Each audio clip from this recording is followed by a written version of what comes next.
dive into cherries?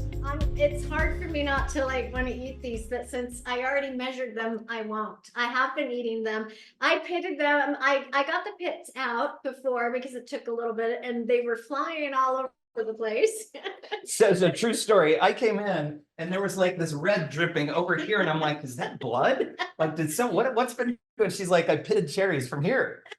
So somehow the pit went from here to here. Like, so you got to wear a helmet when Jill's pitting cherries and you're in the kitchen. I'm just saying. This old cherry pitter, I think it's my mom's. I know they have lots of different kinds, but it's really quite easy. You just stick the cherry in there and it just pops out. But for some reason, sometimes, there's some force and It's fun. you never know what's going to happen. We were going to do a live demo, but maybe we shouldn't. I don't want anyone to get hurt. Are you going to do it? You're going to do, okay. We're going to do a live demo. Here's the thing though. They're very messy. I had cherry juice. I mean, I have it in my fingernail. Hey, don't point it up at the camera. You got to point it that way because if it hits the camera. But they're stained with cherry juice. So hey, everyone put on your 3D glasses. Okay. Hey, that was okay. See, it's just right there. That was nice. Oh, there we went. All right. There you go. See, just like that. And you know what? I get to eat this one. Okay. Cherry pitting 101. We're glad we could show you that. Everybody's like, we know, but hey, any part of extract making, we're always like, we got to put it on the camera just to do it once. Because like, I have never pitted a cherry before. I grew up in Arizona. We didn't have cherries. So cherries were like the fancy thing. Yes, that was something that we didn't have them in California either. Well, then where did you become an expert cherry pitter? I don't know where we got them, but I do remember canning them. There you go. Well, we didn't do that. I love it. I thought it was interesting. Okay. Okay, sorry, I digress. I'm a total distraction today.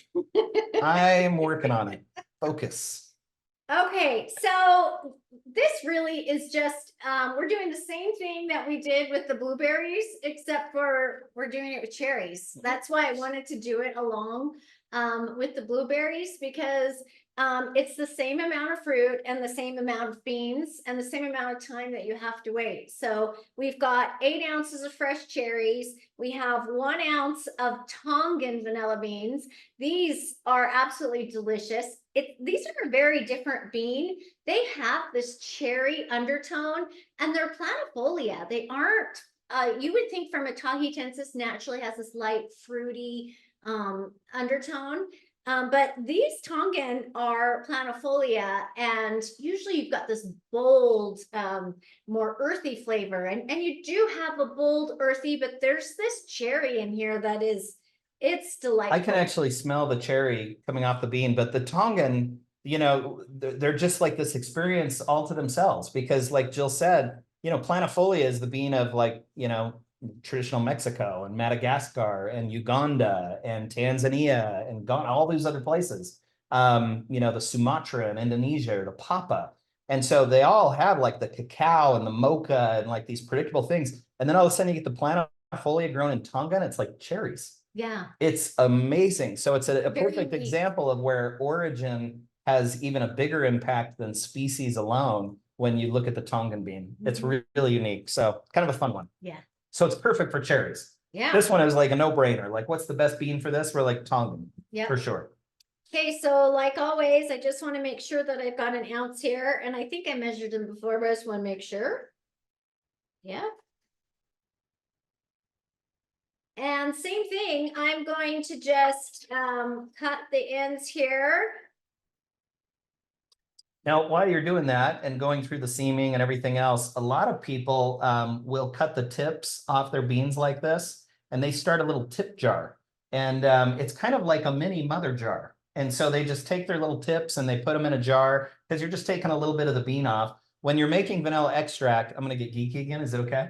When you're making vanilla extract, the true recipe for extract per FDA standards is 0.83 ounces of vanilla beans to every 8 ounces of 35% alcohol. So we always just round up. We say 1 ounce because it's easy to remember, and 0.83 is so hard to measure. But we always just say 1 ounce of beans for every 8 ounces of alcohol. Well, the people that understand that, they know that you can cut these little tips off here, And those tips are not, more than 5% of the weight of the bean. And so maybe you're going to go down to 0.95 ounces instead of 1 ounce, which is still above what the minimum level is to make an extract per FDA standards. So for that reason, you take these little tips, and these were Tongans. I think we ended up putting the tips in the last one from the Manihis, but you can start like a little tiny tip jar and just cover it in alcohol and let it grow and grow and grow and grow. And it's a whole new taste. It's like a mini mother jar, right? Mm-hmm. So there we go. A mini mother jar. A mini mother jar. Yes, this is so fun. I feel like it's a zipper. The little seam ripper. Mm-hmm. Okay, so I'm just gonna cut these again in small pieces so they fit really nicely in the bottom of the jar. These cherries are a little bit bigger than the blueberries, and so I kind of really need all of these to be a little bit smaller so they just fit nice and snug. And I'm using another mason jar here just because of the volume of the fruit. And we're gonna have, just looking at it, we're probably gonna have to smash some of those cherries down pretty good to make it all fit.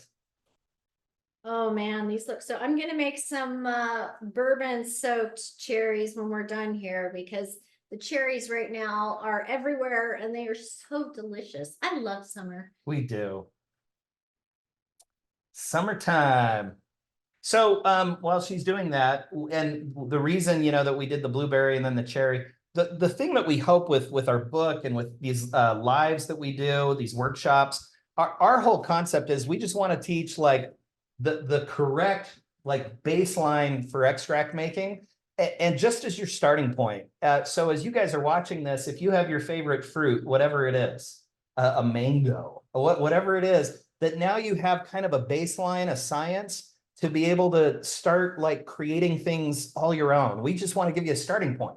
And that's why, we have our group, the Making Vanilla Extracts by Vanilla Pure, is like 117,000 people in it now. We love seeing posts of like creative new things that people are putting together, because people could say, I like blueberries and cherries. Well, then mix them. Go half blueberry, half cherry. Or could you do a little mango in there? For sure. I have put chocolate in with the cherries. Oh, you could do a cacao for sure, like the cocoa nibs. Yeah. So there's a perfect example. And so we hope that you're taking these things and you're taking a little bit of that idea and you're making entirely new creations that the world hasn't even seen yet. So in that way, the book's kind of a non-traditional cookbook, because it's not like, here's how you make your 37 extracts and there's no other. We're saying, no, this is just the starting point. Take our ideas and just go, and then share, because we want to see what's being created and talk about it and see how new flavors are coming out through extracts. Yeah, it's kind of like extracting 101, right? Yes. Just the very beginning of getting your creative juices flowing to see what you can come up with and what your favorite flavors are. We grow up, depending on where you grow up and your culture, you're going to have certain flavors that are favorites to you, and you could present something to another person that doesn't really know very much about it. And so that's what's so cool about our group.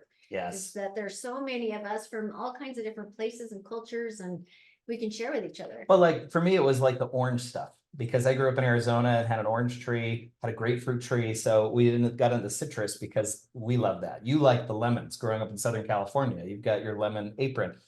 And so it was all about the lemons. So yeah, it's a great way to just explore all these flavors that you love and then expand on it. So yeah, there we go.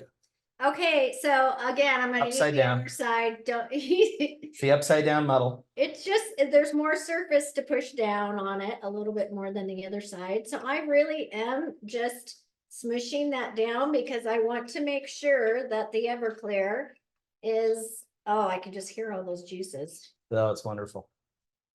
That's a lot. That is a whole lot of cherries. I know. Now we're going to use, we're about out of Everclear. I don't know, you've got enough there, so let's try that. Okay. Just whilst you're doing that, Paul and Jill, Laurie recommends like squishing and muddling the fruit a little bit, so as to prevent burning of the beans. Do you ever find that if the fruit isn't muddled and squished, that the beans get a little bit burnt? That's a great question.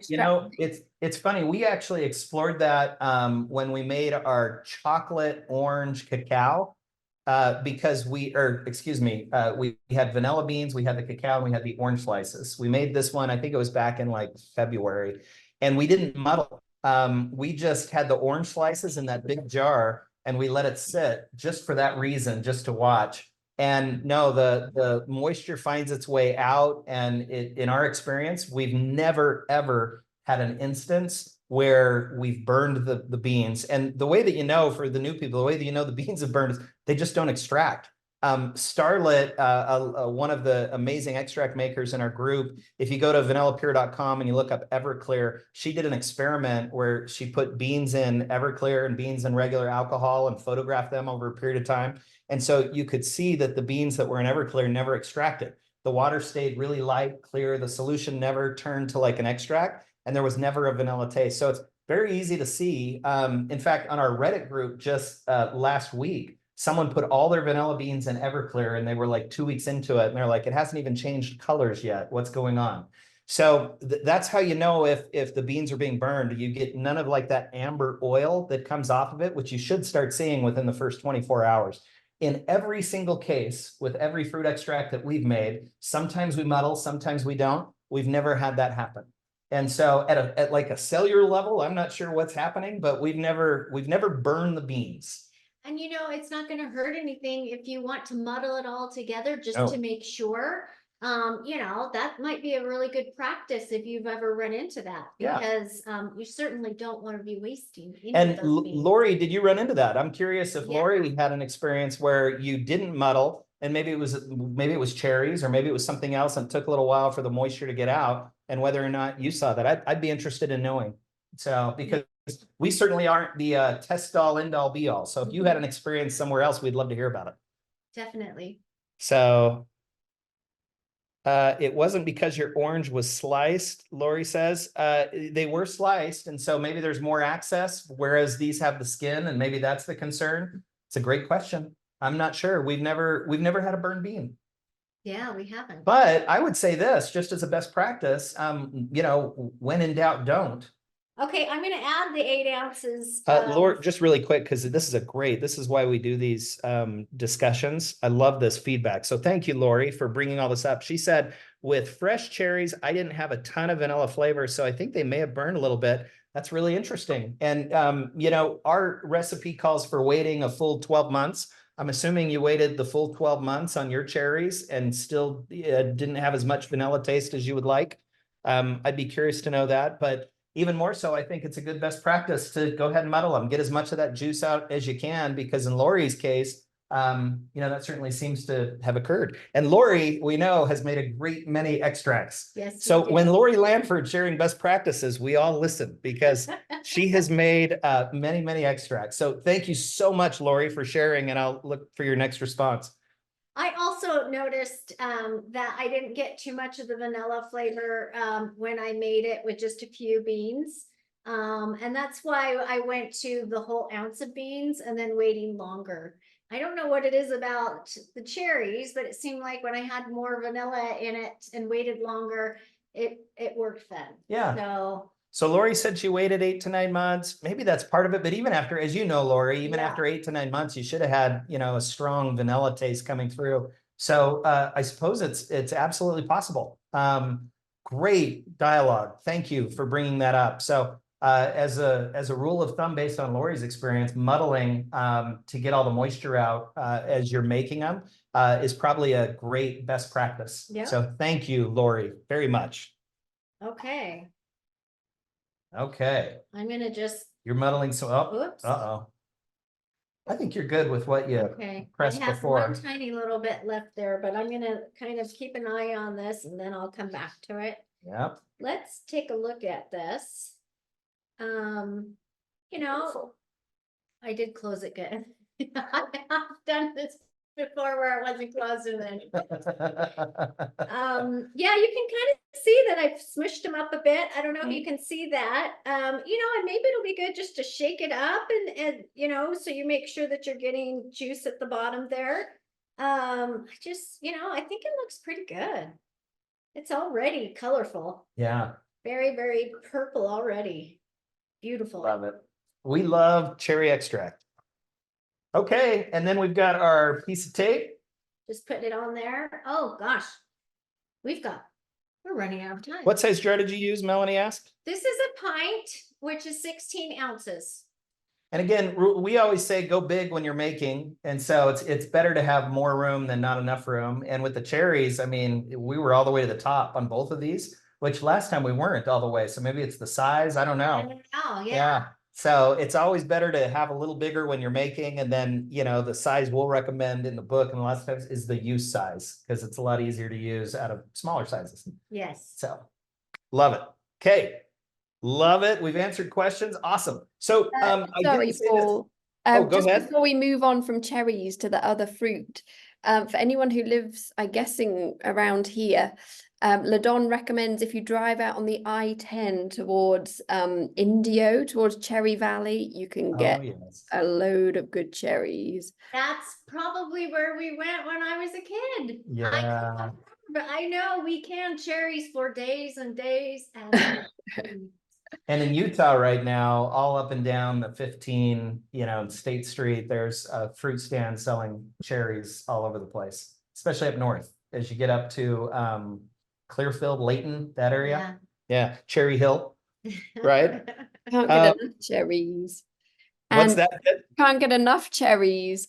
Yes. Yeah. And also Jessica would like to know, if you have time, how to make the Bourbon soaked cherries. Go ahead, for sure. Well, I just it's kind of like a liqueur a little bit. I add sugar to it and I add some bourbon and some cherries. So you know, I usually add about gosh, I don't even think I've really measured exactly, but I'm guessing it is about a couple tablespoons of vanilla sugar I'm going to use.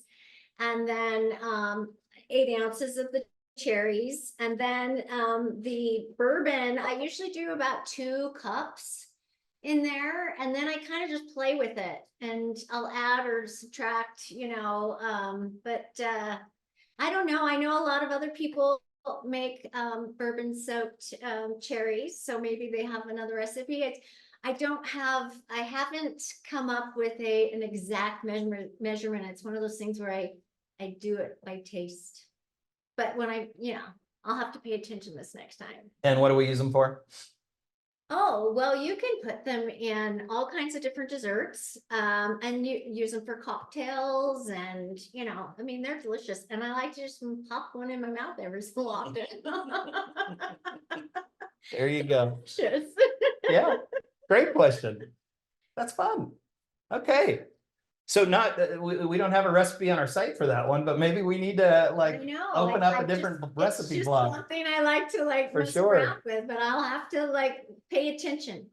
There are a great many things when you have all of these different spirits in your home and you're making extracts, then there are a great many things that you can use the spirits for to make fun little additions to meals and cocktails and things like that. Yeah, it's kind of crazy in here because I will start one thing, you know, I'll make the cherry vanilla extract and then I'm like, wait a minute, this would be a delicious liqueur. Oh, I'm gonna put this. And then I'm like, wait a minute, I could do this. And then I could put it in my rum top. And I mean, really, like, then before you know, it's squirrel and I don't know where I began. So I began with cherries somewhere. It's the mad scientist now. Feels like that sometimes. It's fun. Love it.